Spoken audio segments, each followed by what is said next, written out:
hard to find cake stands that hold or cupcake stands that hold a lot of cupcakes. I found that usually they don't hold very many, and the ones that I really liked were very expensive, and I was determined to have a cupcake stand for my daughter's first birthday. So I simply just got some pumpkin cans and took off the wrapper, and I put some craft paper around it, or scrapbooking paper, and I got some cardboard, cut out some circles, and just glued it all together. It did have another tier before, but it's been a little while since we had this party. And then you have a really cute cupcake stand, and again, you can use whatever colors or wrapping paper. You can find such cute wrapping paper right now in the stores to coordinate all these things. And then afterwards, these cans have been around for a couple of years now, and we actually use them to keep pens in. Just because they were so cute, I didn't want to throw them away when we were done. Just dressing up, again, just simple things like having very inexpensive suckers. You can just get a cheap little tin. These are usually, you can find these less than $1. And it adds so much just to have a little label and to display it. Think about your display and how it'll look to people. Also, I like to give the table some depth and height. So you can just get, if you don't have a lot of dishes that are tiered, you can get a simple box. This is just a box we are going to throw away. And I covered it in a crib sheet. And I just folded it up in the back with some pins. And the cloth, I think, actually gives it a nicer look to have there. So it's just very, very simple. I'm not a big fan of crepe paper garland, just because you use it once and it's thrown away. I really like scrapbooking paper for garland. You can make these and then you can use them over and over again. We like to use them to decorate the kids' rooms, or even at Christmas time to decorate their rooms. If you find the paper on sale, on clearance, you can usually make quite a bit for about $3. You can buy a big stack of paper for about $3. Very inexpensive.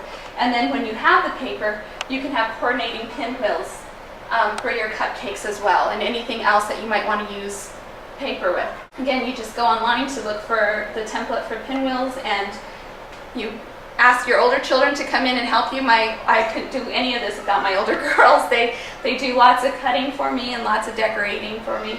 These giant lollipops I got after one of the holidays recently, and they were less than $1. I think they're normally about $2 if you're just to go buy them regular price. I always wait till they're on clearance, and I just know that having lots of parties all the time, that to keep things like this in mind, things that you know you will use. And they were very simple. They were just the candy, so I got a little elephant online, and I printed some of those out and glued those on. Now again, I had these in a little can like this, and it just didn't look festive enough for the large lollipops. So I put that little can inside this bowl, and then we added some tissue just to give it some more color, and it really, really makes it pop a lot more. Again, here's some more free downloads that you can get for labeling things, just to make it a little more personal. And if you can add things, if something's gluten-free or contains peanuts, if you know anybody has allergies at your party, as well as, you know, in our state we always have something that's hot with really hot chili, and you can go ahead and label things that are hot. Finally, this is the party that we did most recently, and it was my daughter's 13th, and she knew she wanted fuchsia and tangerine, but wasn't sure exactly where she wanted to go with it. She also wanted a solid white to be the main color as well. So as I started looking, I started seeing a lot of Asian themes that I thought were really pretty. So I suggested it to her, and we decided to go ahead and go with it. We found that a lot of the things that we wanted to use were going to be quite pricey, and I usually set a budget of about $50 to $60 for a party, and that's usually about 10 people. I already showed you the invitation, and that kind of set the tone for everyone to know that it was going to have an Asian theme. Something we wanted on the tables was a bamboo table runner, but we couldn't find one that was inexpensive enough. But we did find some bamboo placemats for a pack of 4 for $2.50. When we had looked online, the placemats were going to cost $4 a piece, and we needed 8 of them. If we had bought these at regular price, it was going to cost $32, but we were able to get them all for $5. We wanted to incorporate fans because of the Asian theme.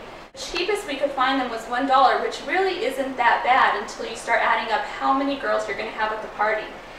So we could have spent, and after shipping it was going to cost $10.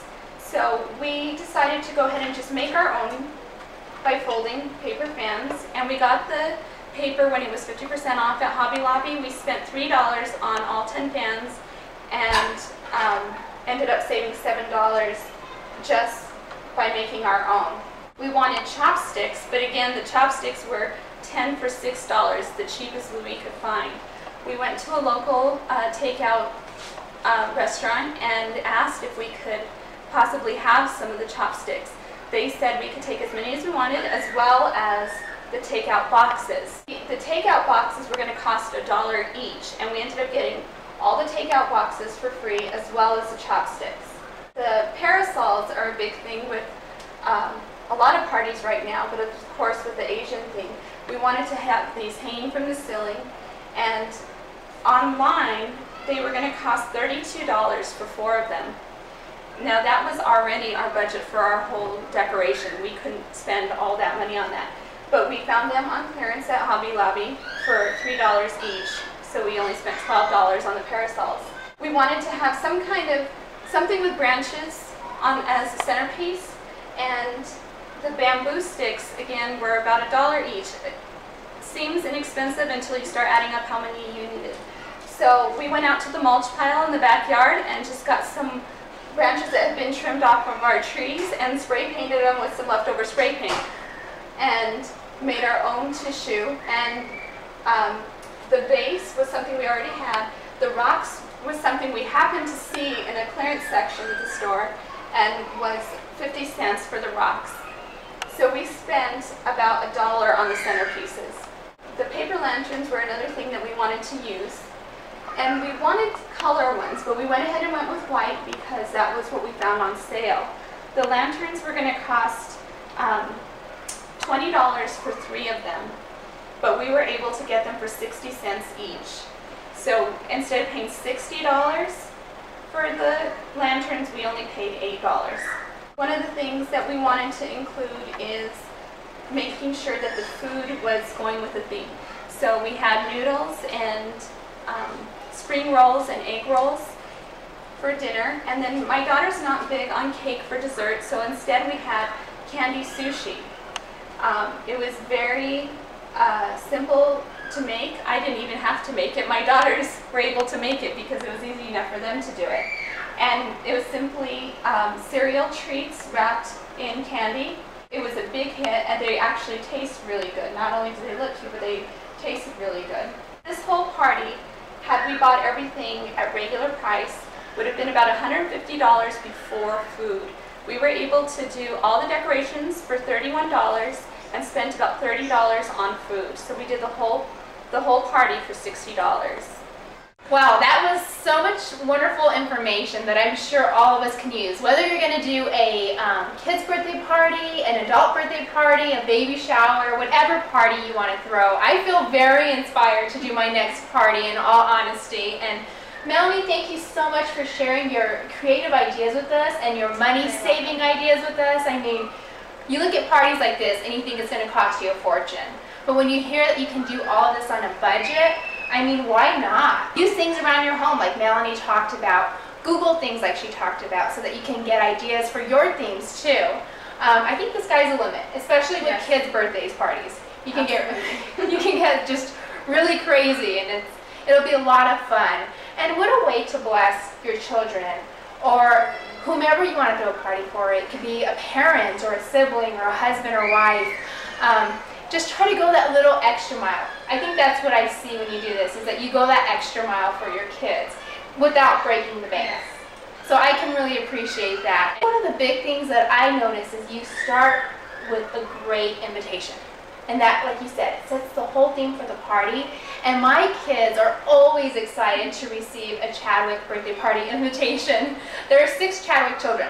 So there are a lot of parties like Melanie has talked about. Another thing that I would like to mention is that don't let yourself get so caught up in all the details of making it so perfect, because your children aren't going to remember those things, but they will remember if you were happy or unpleasant at their birthdays. You don't want their memories to be that you were so stressed out, and you want their memories to be that you just wanted them to feel special, and you wanted it to be personal for them. So know your limits as well, and don't feel like you have to do everything.